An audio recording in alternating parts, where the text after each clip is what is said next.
뇌관력과 세렌디피티를 더욱 더 사모하게 되었습니다. 영적 뇌관력과 세렌디피티를 더욱 더 사모하게 되었습니다라는 제목을 가지고 말씀을 전하도록 하겠습니다. 전혜경 목사님이 되게 이게 세렌디피티가 뭔 말인지 그렇게 해서 궁금하셨는지 저희 카톡에다가 그 세렌디피티라는 그 의미에 대해서 보내주셨는데 감사합니다. 근데 내용이 좀 약하더라고요. 제가 책 2권을 이제 읽게 되었는데요. 뭐 그렇게 좋은 책은 아닙니다. 근데 뭐 그렇게 소개하고 싶은 책이 아니라서 그냥. 근데 그 2권의 책에서 아직까지도 제 머릿속에 계속해서 그 떠나지 않는 그 2가지 단어가 바로 제일 첫 번째 단어가 뇌관력입니다. 뇌관력이요. 이 뇌관력이라는 그 단어가 국어사전에 있는 줄 국어사전에도 없더라고요.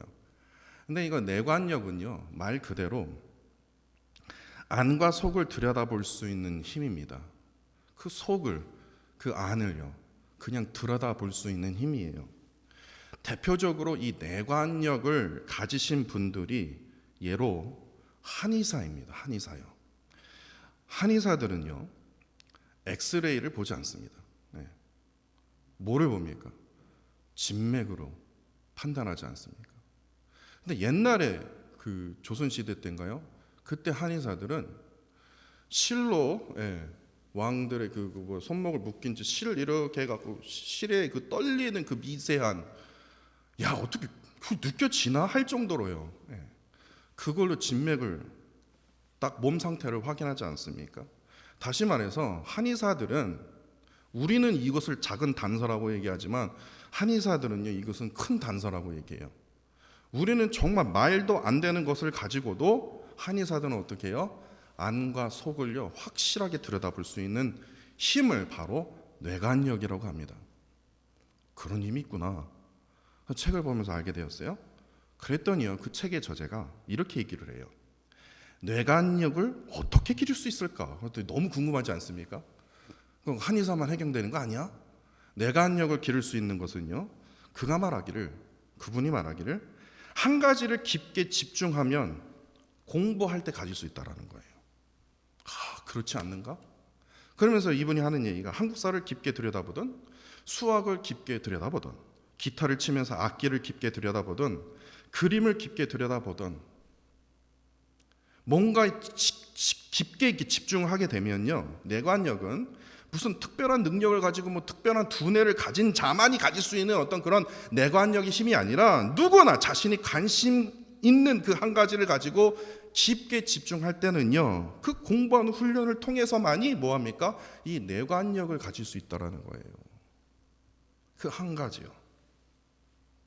그 한 가지요. 집중해서요. 근데 이보다 더 깊은 단어가 있더라고요. 두 번째 단어, 두 번째 책에서요. 어떻게 되게 연관되어 있는 그 단어를 제가 우연찮게 찾게 되었는데 그 단어가 바로 이 세렌디피티입니다. 세렌디피티, 이게 영어입니다. 세렌디피티는요 한국말로 얘기하면요 뜻밖의 발견입니다. 그러니까 무언가에 하나 집중했어요. 뇌관력으로 집중했어요. 근데 어쩌다 보니까요 내가 생각지도 못한 그 큰 비밀을요 내가 그 집중한 그 한 가지를 통해서 어떻게 해요? 운 좋게 발견되었을 때 쓰이는 단어가 바로 이 세렌디피티입니다. 세렌디피티요. 예를 들어 볼까요? 제1차 세계대전 중에요 부상병들이 어떻게 죽어갔냐면요 이 세균에 의해 죽었습니다. 세균이 이제 딱 침입하는 바람에 폐혈증으로 죽어가는 병사들이 참으로 많았대요. 그 폐혈증을 막을 수 있는 그 약이 무엇이 있을까? 이거 잘린 팔 피 흘리는 거 막는 것으로 이게 안 된다라는 거예요. 이게 세균이 침투하니까 폐혈증이 걸려 다 죽게 되는 거예요. 그래서 그거에 대한 연구를 하던 중에 이 폐혈증에 대해서 연구하던 중에 우연히 무엇을 발견했냐면 푸른 곰팡이에서 페니실린을 발견하게 됩니다. 페니실린이 이게 뭐지? 그랬더니 이 페니실린으로 하여금 이 세균성 전염병을 막게 하는 항생제를 그때 처음으로 발견하게 된다는 겁니다. 항생제를 내가 개발해 봐야지 하면서 그렇게 해서 개발된 게 아니라 우연찮게 발견된 거예요.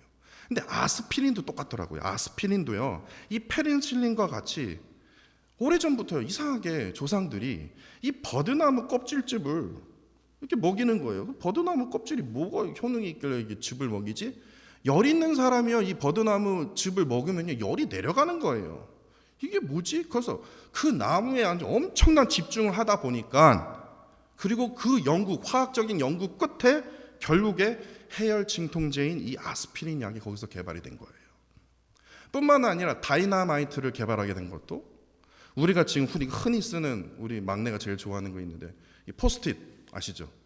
이게 써갖고 붙었다 떼었다 하는 종이요. 예. 포스트잇. 그거 한번 읽어보세요. 그거 개발하게 된 경이 3M에서 개발한 건데요. 그것도 아주 기가 막힙니다. 포스트잇도 개발하게 된 과정도요. 그리고 소셜 네트워크, 여러분들 항상 사용하시는 페이스북이요. 예. 페이스북도 바로 거기서부터 발견된 거예요. 뭐 하나 그냥 하나에 집중하다 보니까 거기서부터 뭐예요? 큰 걸 하나 발견하게 된 거예요. 그게 바로 뭡니까? 세렌디피티입니다. 세렌디피티요. 이처럼 내관력과 이 세렌디피티는요, 항상 뭐로부터 시작이 되냐면 무언가에 하나에 집중할 때부터 시작이 됩니다.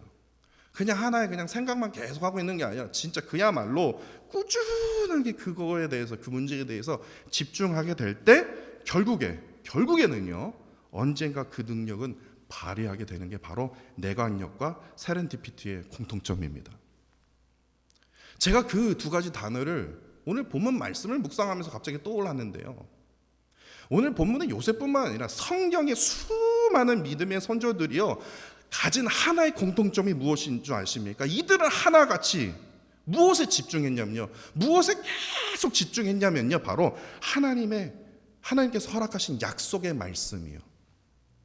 약속의 말씀에요 아주 그냥 엄청나게 집중을 했어요. 이게 무슨 뜻이지? 이를 통해서 하나님께서 무엇을 이루실 것이지? 이 말씀을 이루기 위해서 나는 어떻게 살아야 되지? 깊이 그것을 기억하면서 집중하면서 어떤 이들은요 부르짖어요. 하나님 이게 무슨 뜻입니까? 어떤 사람들은요 이것을 연구해요. 공부한다고 그랬죠? 그래서 그걸 연구해갖고 어떻게 합니까? 자기 삶에 대해서 어떻게 준행합니다. 어플라이를 해봐요. 그런 자도 있었어요. 결국에 이러한 자들은요 어떠한 현상이 벌어지나 영적인 내관력과 영적 세렌디피티를 통해서, 이를 통해서 어떤 거야? 아 이거구나. 그래서 하나님의 놀라운 역사와 구원의 기쁨을 이 영적 내관력과 세렌디피티를 통해서 이루었다라는 겁니다. 믿음의 선조들은요 자신에게 허락하신 하나님의 말씀을요, 에이 저거 그냥 쓸데없는 말이야, 그냥 허튼 말이야, 그렇게 여긴 자가 하나도 없었다라는 겁니다. 하나님께로부터 나의 조상이 이 말씀, 아브라함 조상이 이 받은 말씀이야, 이 받은 말씀을 절대로 잊지를 않았어요. 지금 이스라엘 백성들도 그 말씀을 잊지를 않아요. 오랫동안 그 말씀이 이루어지지 않았던 말씀이다 할지라도, 그 말씀이 분명 약속하여 주신 말씀인데 바로 지금 이루어지지 않았던 말씀이다 할지라도 다니엘처럼요 뜻을 정하여 기도했고요, 느헤미야처럼 청하건대 기억하옵소서라고 부르짖으면서 하나님 앞에 그냥 씨름하면서 기도했다라는 겁니다. 이들을 통해서 어떻게 합니까? 하나님의 크신 역사가 시작되었다라는 겁니다. 그 시작이 바로 뭐냐? 영적 내관력과 영적 세렌디피티입니다. 이것을 우리가 기억을 해야 돼요. 이거를 이루어 가야 된다는 겁니다. 누구 가요? 우리 루이빈 한인장로교회 가요. 그러한 뭡니까? 이 영적인 어떤 그런 거룩한 욕심이요. 얼마나 이게 발견이 되는지. 그 세상 책인데요. 그 세상의 책을 읽어도요. 하나님께서 이렇게 저에게 풀이를 해주시더라고요. 그런데 오늘 본문 요셉을 묵상하면서 갑자기 그 두 단어가 다시 떠오른 거예요. 야, 여기서도 이게 발견이 되는구나. 영적 내관력과 영적 세렌디피티가 여기서 바로 또 발견되는구나. 이를 통해서 하나님의 놀라운 역사와 구원의 기쁨을 또다시 이루게 되는구나. 저는 그것을 발견하게 되었습니다. 여러분은 많이 읽었던 말씀이고 정말 잘 아는 말씀 중에 하나이지 않습니까? 이러한 놀라운 은혜에 이르기까지 하나님께서는요 요셉을요 오래전부터 준비하고 계셨음을 우리가 알 수 있어요. 창세기가 총 몇 장으로 되어 있습니까? 50장으로 되어 있어요. 그런데요 신기하게도 이 50장의 분량이 되는 이 창세기 안에 요셉의 이야기가 분량이 어느 정도이시지 않습니까? 37장부터요 50장 끝장까지요 계산을 해보니까요 약 30%입니다. 그러니까 창세기의 수많은 이야기들 중에 30%나 되는 그 분량을 뭐를 차지하고 있어요? 요셉의 이야기로 차지하고 있다는 겁니다. 이게 무슨 뜻일까요? 그만큼 요셉의 삶을 통해서 주어지는 하나님의 메시지가 엄청나게 귀하기 때문에 그래요. 그렇지 않습니까? 근데 이것을 하나하나 다 살펴보기는 좀 그렇고 다음 시간에 제가 또 한 가지를 살펴볼 텐데요. 오늘은요. 요셉의 삶을 통해서 지금 오늘 본문에서 요셉의 이루었던 이 일들을 통해서 하나님께서 말씀하시고자 하는 아주 귀한 포인트가 있어요. 그 중에 하나가요. 요셉에게 지금 일어났던 모든 사건들은요. 그 중에 한 가지요. 요셉에게 일어났던 모든 사건들 37장부터 50장까지요. 결코 우연이 아니었음을 창세기는 말하고 있다라는 겁니다. 이게 무엇이냐? 하나님의 뜻과 섭리 가운데 이루어진 것이에요. 내가 잘나서 여기까지 올라온 게 아니에요. 내가 똑똑해서 여기까지 올라온 게 아니에요. 하나님의 섭리하심과 그 뜻이 있어야 돼요. 근데 우리는 그것을 깨닫지 못해요. 아버지와 형들이 요셉에게 절하는 그 꿈을 꾸게 된 것이 우연입니까? 요셉이요 세겜이 아니에요. 세겜에서 양치기를 했는 형들이 양치기를 했는데 도단으로 가게 됩니다. 근데 도단에 마침 구덩이가 발견된 거예요. 그 구덩이에다 요셉을 빠뜨렸어요. 그러면 그 구덩이에서 물도 안 나는 그 구덩이에서 말라 비틀어서 스스로 죽게 되어 있습니다. 그때 어떤 일이 벌어집니까? 그때 마침 미디안 사람 노예 상인이 등장합니다. 그게 우연일까요? 근데 노예로 팔려갔어요. 그런데 요셉이요 수많은 사람들 중에 하필이면 왜 거기에 정확하게 이렇게 성경이 이렇게 기록하고 있지 않습니까? 이집트 바로 왕의 신하 친위 대장 보디발 장군 집에 팔려간 거예요. 이것도 우연일까요? 근데 하필이면 또 보디발 아내로 하여금 억울한 누명을 받아서요 성추행자로 되어버리는데 여러분도 한번 생각해 보세요. 성추행자라면요 어디에 갇혀야 됩니까? 아주 그냥 지옥 같은 감옥에 갇혀야 하는 게 그게 상식적인 거 아닙니까? 다시 말해서 잡범들이 가둬있는 흉악자들이 갇혀있는 감옥에 갇혀 있어야 되는데 성경을 자세히 보세요. 어디 감옥에 거기 감옥이 이름도 돼 있어요. 뭐냐? 왕의 죄수를 가두는 감옥이 있대요. 아니 지금 성추행자거든요. 근데 왕의 죄수를 가두게 된대요. 그러니까 다시 말해서 요즘 말로 얘기하면 뭡니까? 정치범이에요. 정치범 수용소예요. 똑똑한 자들만 갇힌 데라고요. 성추행 범죄를 저질렀던 요셉이라니까요. 근데 왕의 죄수를 가두는 곳. 이게 우연일까요? 그런데 정치범 수용소에 당연히 그 왕과 일했던 사람들을 만나지 않겠습니까? 근데 그 왕과 일했던 사람들 중에 두 사람을 만나지 않습니까? 술 맡은 관원장과 떡을 굽는 관원장. 그 두 사람을 만나게 되는데 그들의 꿈을 해석을 하게 돼요. 그리고 오늘 본문에는요. 요셉이요. 꿈을 해먹기 위해서 바로 왕 앞에 서게 되었고 이를 통해서 여러분도 아시다시피 요셉이 이집트의 뭡니까? 총리가 된 것이에요. 그러니까 요셉의 삶을 하나하나씩 이렇게 나눠서 보면요. 이거는 우연이라고 할 수가 없어요. 이게 어떻게 우연입니까? 이것은 분명히 하나님께서 요셉을 통해서 뭔가 하시고자 하시는 그 일들을 우리가 느낄 수 있다는 겁니다. 하나님의 뜻과 섭리 가운데 이루어진 것임을 우리가 믿을 수 있다는 겁니다. 그렇다면 이제 여기서 조금만 우리가 한번 깊게 한번 생각을 해보십시다. 그렇다면 중요한 것이요. 히브리 사람입니다. 이집트 사람도 아닙니다. 히브리 사람 요셉이요. 이집트 제국이에요. 이집트 제국의 총리로 세워지기까지 어떻게 해서 하나님의 뜻과 섭리하심이 요셉을 통해서 이루어진 것이냐고요. 일반 사람, 한국 사람이요. 미국의 이 제국과 같은 미국에 와서 총리로 된 것이 이게 우연이냐고요. 분명히 여기서 하나님의 뜻과 섭리하심이 요셉을 통해서 이루어진 것이에요. 그것이 무엇일까요? 그 비밀이 저는 창세기 45장 7절로 8절이라고 저는 생각합니다. 이 말씀이요. 요셉이 형들에게 뭐라고 얘기하냐면요. 하나님이 큰 구원으로 당신들의, 그러니까 형제들의 생명을 보존하고 당신의 후손을 세상에 두시려고 나 요셉을 당신보다 먼저 이집트로 보내셨나니 하나님이 나를 바로에게 아버지로 삼으시고 그 온 집의 주로 삼으시며 애굽 이집트의 온 땅의 통치자로 하나님께 삼으신 것입니다. 이 말이 무슨 말입니까? 이 말이요, 지금 이 말은 무슨 말이냐면 요셉이 어렸을 때 꿈꿨던 거 있죠? 아버지와 형제들이 자기한테 절하게 된 거예요.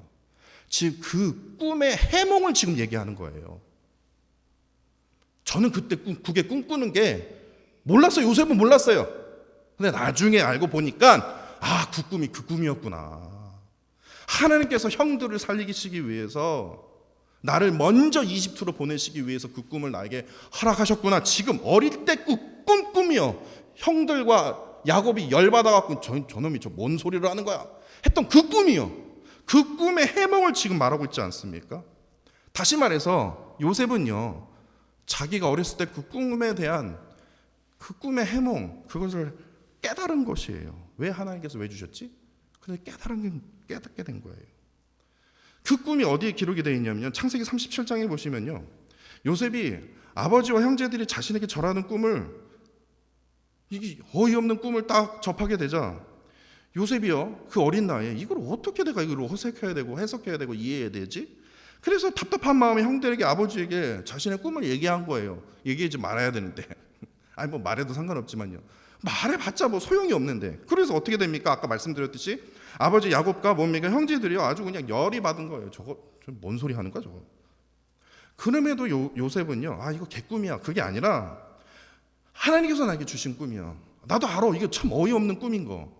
아버지로부터 형들로부터 노여움을 사는 꿈이야. 나도 알아. 그렇지만 이 꿈이 지금 하나님께서 나에게 무엇을 지금 말씀하고 계시는 거지? 그 꿈에 대해서 어떻게 해요? 끝까지 기억했다는 거예요. 끝까지요. 그래서 자신에게 꿈에 대한 그 의미를 찾기 위해서 누구에게 집중하게 됩니까? 하나님 앞에 계속해서 집중하게 된 것이에요. 노예로 팔려가든 감옥에 있든 그 꿈이 무슨 의미지? 무슨 의미지? 그러자 하나님께서 뭐 하나에 집중하면 뭐를 허락해 주신다고요? 하나님께서 무엇을 요셉에게 허락해 주셨냐? 영적 내관력을 허락해 주신 것이에요. 그게 무슨 말이냐? 오직 요셉에게만 가질 수 있는 능력이 있었어요. 이집트에서는요, 이스라엘 땅에서도 아무도 가질 수 없는, 전 세계에서도 아무도 가질 수 없는 그 능력이 있었는데, 그것이 무엇이냐? 요셉만 가질 수 있는 꿈이 무엇이냐? 바로 영적 내관력이라는 겁니다. 바로 영적 내관력을 통해서 꿈만 얘기를 하면요, 요셉은요 그냥 풀이가 되려는 거예요. 꿈의 해몽에 그 능력을 갖게 된 것이에요. 왜냐? 자신의 꿈을 계속해서 하나님 앞에 집중했거든요.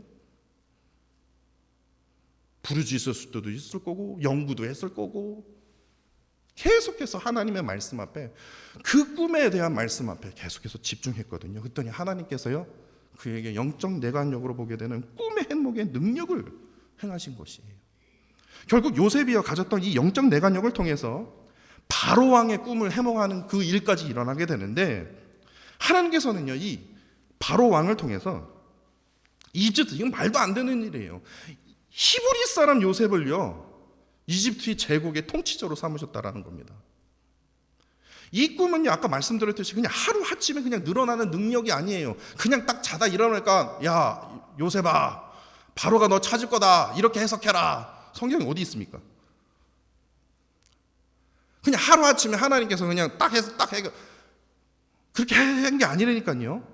하나님께서 허락하신 그 자신의 꿈을 이해하기 위해서 진짜 몸부림치면서 깊이 하나님께 집중하면서 하나님께 부르짖지 않았다라면요, 절대로 영적 내관력을 통해서 이 꿈을 해몽하게 되는 그 능력을 가질 수 없다라는 겁니다.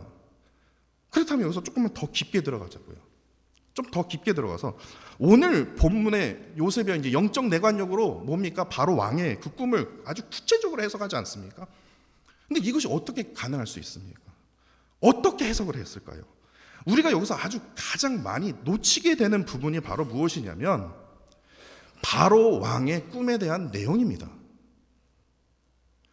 바로 왕의 꿈에 대한 내용은 중요하지 않습니다. 뭐 살찐소 그 중요하지가 않아요. 뭐가 중요합니까? 도대체 뭐가 중요합니까? 저는 그것만 배웠거든요. 또 그걸 또 그림까지 그렸어요. 뭐 그게 중요하지 않다라는 얘기는 아니지만은 그보다 더 중요한 것이 무엇입니까? 32절입니다. 바로께서 꿈을 두 번 꿨다는 것만 아시면 됩니다. 내용 중요하지 않아요. 두 번 겹쳐 꾸게 하신 것은 뭐예요? 하나님이 이 일을 정하셨습니다. 하나님이 속히 행하시리니. 다시 말해서 우리가 집중해야 할 부분이 뭐냐면 바로의 꿈 내용이 아니라 그 바로의 그 꿈에 대한 뭡니까? 하나님의 메시지예요. 바로의 꿈이 뭐였어요? 그러면 막 얘기해요. 그러면 그거에 대한 하나님의 메시지가 뭐였어요? 글쎄요. 결국에 요셉이 국무총리 된 거 아닙니까? 그것만 알아요. 그 메시지가 바로 33절과 34절입니다. 이게 아주 중요해요. 두 가지 바로 왕에 대한 그 꿈에 대한 두 가지 하나님의 메시지가 있는데 첫 번째입니다. 아주 기가 막힙니다. 바로 왕의 꿈에 대한 하나님의 첫 번째 메시지는 이겁니다. 명철과 지혜가 있는 지도자로 하여금 어떻게 해요? 이스라엘 땅을 이집트의 땅을 다스리게 하라는 거예요. 성추행자 히브리 사람 요셉이요. 바로에게 똑똑하고 지혜 있는 자를 지도자로 하여금 이 땅을 다스리게 하십시오. 이건 또 뭔 소리예요? 15절과 24절을 보시면요, 바로 왕이 두 번씩이나 강조하는 거 있었습니다. 자신의 꿈을요, 이 땅에서 내가 진짜 다 찾아봤는데 내 꿈에 대해서 해석하는 자, 풀이하는 자가 없었다라는 겁니다. 그러자 요셉이요, 바로 왕 앞에 아주 당당하게 이렇게 말하지 않습니까? 16절입니다. 요셉이 바로에게 대답하여 이르되 내가 아니라 하나님께서 바로에게 편안하게 대답하시리라. 나도 그랬거든요. 그 꿈에 대해서 나도 답답해서 진짜 너무나 고통스러운 가운데 있었거든요. 그런데 결국에 하나님께서 제가 가진 그 꿈을 풀이해 주셨거든요. 지금 그 말이에요. 그러면서 풀이하면서 꿈에 대한 하나님의 첫 번째 메시지가 무엇이냐? 명철과 지혜가 있는 자로 지도자로 세우라는 거예요. 이게 무슨 말이냐면 지금 요셉이요, 바로 왕 앞에 아주 당당하게 하나님께서 나를 세워달라는 거예요. 지금 내가 명철이 있거든요.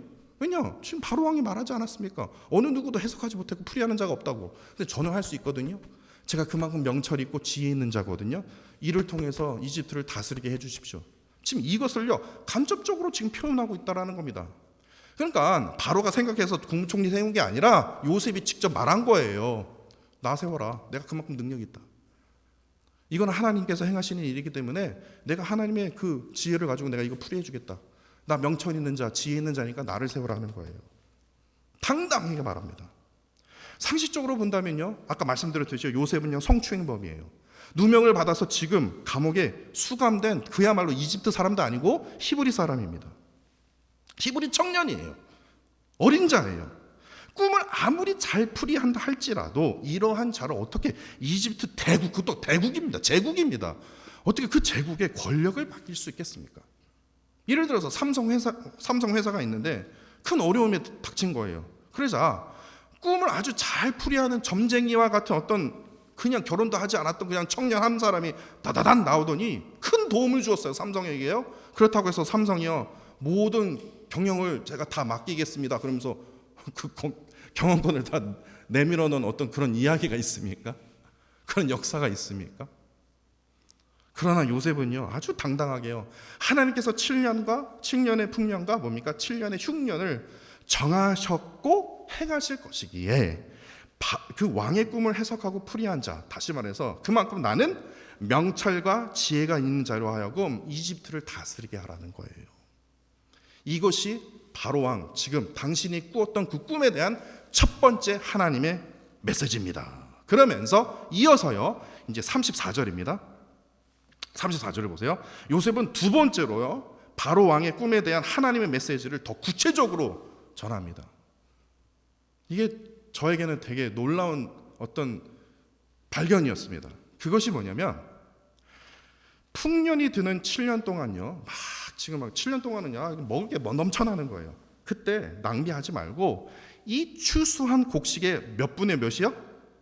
5분의 1을 세금으로 거두라는 거예요.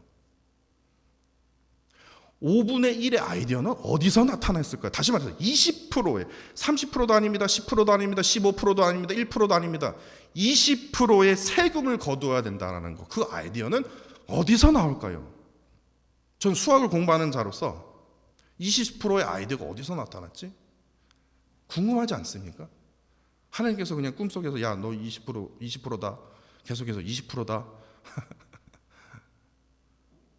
이것도요, 하루아침에 된 것이 아니에요. 결국에 이러한 더 디테일한 조언이 있기까지 요셉이요, 명철하고 지혜가 있는 이집트의 총리가 되는 결정적인 이유가 바로 여기 20%라는 겁니다. 5분의 1이요. 사실 이 5분의 1에 대한 이 세금을 거둬야 한다는 것은요, 결정적인 조언이 있기까지 창세기 41장 1절에서 저는 그 비밀을 찾게 되었습니다. 창세기 41장 1절을 보시면요, 뭐라고 되어 있냐면요, 요셉이요, 감옥에서 몇 년 동안 갇혀 있느니라, 그게 기록이 되어 있어요. 아니, 요셉이 감옥에 몇 년이 있든 뭐든 뭔 상관입니까? 근데 거기 이렇게 되어 있어요. 만 2년이래요. 그냥 대충 2년, 뭐 대충 뭐 한 100년, 100일, 그게 아니에요. 만 2년이래요. 그러니까 뭔가 지금 만 2년 동안 시간을 정확하게 기록했다라는 것은 뭐냐면 그 안에서 뭔가가 이루어진 것이에요. 뭔가 그 특별한 훈련이 있어진 것이에요. 근데 그 훈련이 만 2년 동안 있었는데, 제가 앞서 말씀드렸죠. 성추행자예요. 누명을 쓴 성추행자예요. 그런데 그 성추행자가 어디로 갇혔어요? 잡범들이 가진 아주 그냥 지옥 같은 그 감옥이 아니라 정치범들이 갇혀 있는 수용소예요. 그 수용소에서 만 2년 동안 있는 거예요. 그럼 여러분도 한번 생각해 보세요. 그 수용소에서 무엇을 맡았습니까? 요셉이요? 반장을 맡았거든요.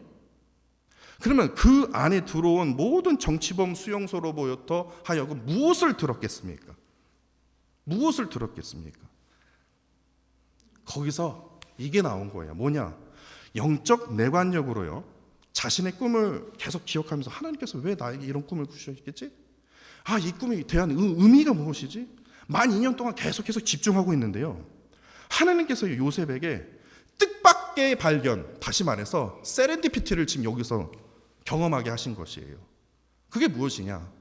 정치범 수용소에서요, 왕의 제수들로부터 무엇을 얻었겠습니까? 요셉이요, 자연스럽게 자신이 물은 것도 아닌데 정치범이니까 정치, 이집트의 지금 정치 안에 있는 모든 내용들을 자연스럽게 귀로 듣게 되지 않겠습니까? 그렇지 않겠습니까? 예를 들어서 이집트의 인구가 얼마나 있는지, 국토 면적이 얼마나 있는지, 소장농 수가 얼마나 있는지, 창고가 얼마나 있는지, 거기에 대한 실수를 했기 때문에 거기서 갇힌 거 아닙니까? 이러다가 갇힌 거야. 내가 잘못 계산해서, 아니면 내가 실수를 해서. 그것을 만 2년 동안 계속해서 이집트의 뭡니까? 내부 사항을 듣거라 보니까 어떻게 돼요? 5분의 1에 대한 이 아이디어가 떠오른 거예요. 뜻밖의 발견, 세렌디피티가 여기서부터 시작이 됩니다. 아, 5분의 1이구나. 5분의 1이 있다라면 아무리 어떠한 역경이 있다 할지라도 준비할 수 있는 거구나. 정확한 세금의 비율을 자신이 스스로 깨닫게 된 것이에요. 그러니까 하나님께서는요, 그냥 요셉을 이집트의 총리로 세우기까지 우연히, 야, 너는 진짜 로또 받은 인생이야, 이게 아니라 두 가지 능력을 행하셨는데, 첫 번째 능력이 바로 뭐예요?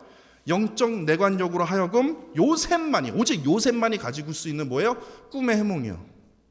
꿈의 해몽. 그리고 두 번째가 영적 그 세렌디피티를 통해서 뭐예요? 요셉만이 가질 수 있는 총리로서의 그 능력과 지혜를 하나님께서 두 가지로 허락하셨구나.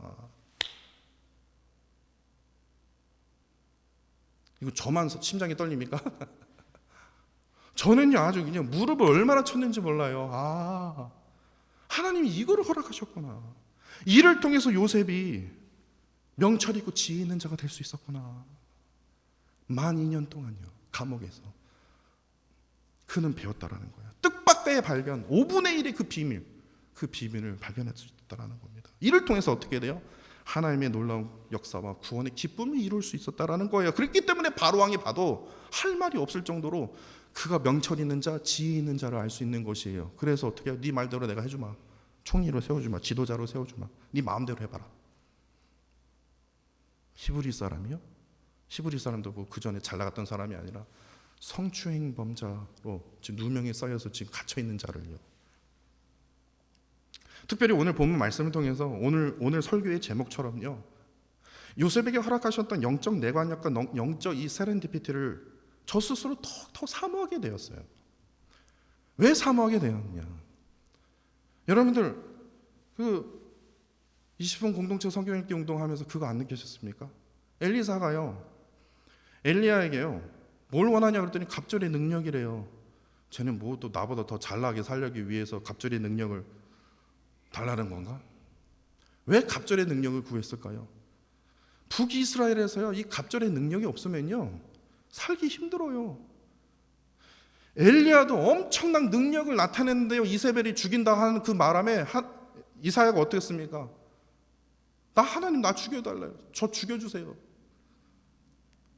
KO 당했어요. 엘리야도요. 엘리사가 그걸 보았기 때문에, 엘리야 스승님, 당신도 엄청난 능력을 갖고 있지만요, 당신이 가졌던 것보다 더 갑절의 은혜를 나에게 주세요. 왜냐? 어느 때보다 험악하고 세상 속에 내가 살려면 하나님의 선지자로서 그것을 감당하기 위해서는 뭐가 필요합니까? 갑절의 능력이 필요한 거 아닙니까? 스승님도 그렇게 깨닫지 못하셨습니까? 그렇기 때문에 저에게 갑절의 능력을 주세요. 그러한 심정이었어요. 저 자신도요. 지금 세상이 어떻습니까? 지금 세상이 어떻습니까? 안타까운 일들이 계속 터지는 것이에요. 왜냐? 영적 내관력이 없거든요. 영적인 세렌디피티가 없거든요. 그냥 과학 시간에서만 얘기하는 세렌디피티라고 얘기하지, 영적인 세렌디피티에 대해서 말하는 목사가 있습니까? 요셉을 통해서 그것을 발견한 목사가 있냐고요. 그것을 행하는 목사가 있냐고요. 하나님께서 주신 말씀을 통해서요, 그 말씀을 붙들고 깊이 묵상하면서 하나님, 그 말씀을 통해서 하나님 기적을 이루어 주옵소서. 주님 말씀하여 주시지 않았습니까? 그 말씀을 붙들고 더 갑절의 은혜를 구하는 목사가 되어야 되는데, 나 자신은요, 영적인 내관력이요, 세렌디피티요, 너무나 부족한 나 자신의 모습을 깨닫기에 하나님, 저 지금 엘리사의 심정입니다. 엘리사의 심정입니다. 저 진짜 바보 같은 목사입니다. 하나님, 바보 같은 목사입니다. 그야말로 일주일에 한 번 설교로 지금 여기서 승부를 거둬야 되는 어떤 그러한 심정입니다. 하나님, 매일매일 말씀을 전해도 부족할 걸 지금 일주일에 한 번이요, 지금 이 짧은 시간, 1시간도 아닙니다. 하나님, 20분 내로 지금 이거 완전히 지금 여기서 결판 내야 됩니다. 하나님, 그러려면요, 하나님 나에게 영적 내관력 주셔야 되는 거 아닙니까? 그러려면 저에게 뜻밖의 발견, 하나님 말씀 통해서 뜻밖의 발견, 세렌디피티를 나에게 주셔야 되는 거 아닙니까? 하나님, 저 그 정도로 사모합니다. 하나님 그 정도로 사모합니다. 저희 속마음을 다 얘기했지만요, 저 진짜요, 요셉의 이 오늘 본문 말씀을 통해서 제가 그걸 제가 무슨 잘난 척하기 위해서 내관력을 얘기하고 무슨 세렌디피티를 얘기하고요, 아닙니다. 그것이 없는 나 자신이 너무 한탄스러운 거예요. 한탄스러운 거예요. 그것을 깨닫지 못한 저 자신이요. 영적 내관력과 영적 세렌디피티를 이루기 위해서는요, 제일 먼저 무엇을 해야 됩니까? 하나님의 말씀 앞에 그 은혜를 사모하면서 그 은혜를 깨닫기 위해서 우리가 어떻게 해야 돼요? 집중해야 된다는 겁니다. 집중해야 돼요. 저번 시간에 말씀드렸듯이요, 말하는 목사가 아니라 듣는 목사가 돼야 돼요. 하나님의 음성 앞에, 네 하나님, 이것이 하나님의 뜻이죠, 깊이 듣는 목사가 되어야 된다는 겁니다. 하나님 앞에 집중하는 목사, 오직 하나님께로만 깊이 집중함으로써 그분과 함께 동행할 때 하나님께서 이를 통해서 무엇을 행하십니까? 능력을 행하여 주신다라는 겁니다.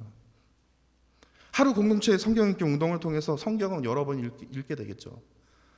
듣고 흘리면요, 영적 내관력 없이, 영적인 세렌디피티 없이요, 듣고 흐르면요, 성경 안 읽는 자랑 읽는 자랑 똑같아요. 죄송한 말씀이지만요, 이것을 사모해야 된다는 겁니다. 하나님, 오늘 지금 내가 묵상한 이 말씀을 통해서 하나님 무엇을 지금 말씀하고 계십니까? 그 놀라운 비밀이 무엇입니까? 이것을 깨달아야 교회가 성장할 수 있고요, 이것을 깨달아야 교회가 부흥할 수 있는 거 아닙니까? 그러한 목사가 되어야 되지만, 일주일에 딱 20분 설교 듣고 변화가 일어나는 어떤 그런 역사가 일어나는 거 아닙니까? 제가 지금 하나님께 하소연하는 거예요, 하나님. 그 정도로 저 지금 답답합니다, 하나님. 저 자신이 너무나 답답합니다. 그 정도예요. 직분 맡으신 모든 분들도 이러한 능력이 있어야 된다는 겁니다. 영적 내관력으로 바라봐야죠. 영적 세렌디피티를 통해서 새로운 뜻밖의 발견을 제시를 할 줄 아는 장로와 권사와 안수집사가 되어야 되는 거 아닙니까? 그래야 어느 누구가 세상 사람들이 우리 루이빌 한인 장로교를 봐도 정말 진짜 저 교회는 정말 뭔가가 있는 교회다, 이런 걸 느껴야 되는데 다른 것을 느껴진다면 너무나 안타깝지 않습니까? 하나님께서 계속해서 우리에게 말씀하여 주시는데요, 우리는 그것을 깨닫지 못한다는 거예요. 이것을 깨닫지 못한다는 거예요. 특별히 하나님께서 허락하신 그 말씀에 깊이 집중하면서 뜻을 정하여 다니엘이요, 그냥 에라 모르겠다 그냥 아무렇게나 정하자, 아니에요. 주신 말씀이 있었기에 그가 뜻을 정하여, 진짜 그야말로 그렇게 안 하면 모가지가 날아가는 그런 상황인데도 불구하고도 뜻을 정하여 정한 시간에 하나님께 부르짖었어요. 왜냐? 하나님께서 주신 말씀이 있기 때문에. 느헤미야는요, 하나님께서 이렇게 말씀하여 주시지 않았습니까?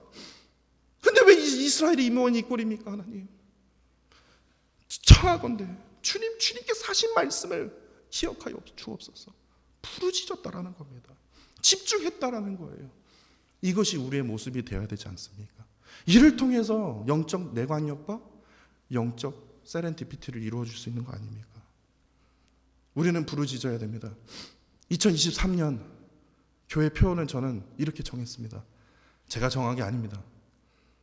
시편 말씀 1편, 2편, 3편 말씀을 통해서요, 자립하는 교회, 부르짖는 교회, 말씀을 붙드는 교회, 말씀을 붙들고 부르짖어야 돼요. 그로 인해서 영적인 자립을 이뤄야 됩니다. 그러면요, 교회는 부흥할 수 있습니다. 여러분들, 사랑하는 성도 여러분들, 정말 그 영적인 내강력과 영적인 세렌디피티를 사모하는 성도 여러분들이 되시기를 간절히 부탁드립니다. 이런 것이 없기 때문에 이런 안타까운 사건들과 사고들이요, 세상에서 계속해서 끊임없이 일어나는 거 아닙니까? 이건 교회의 책임이며 목사의 책임이라고 저는 생각을 합니다.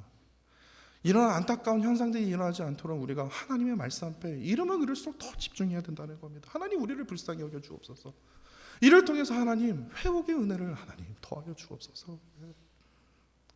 이러한 거룩한 욕심으로 하나님께 더 가까이 나아가는 저와 사랑하는 성도 여러분들이 되시기를 간절히 원합니다.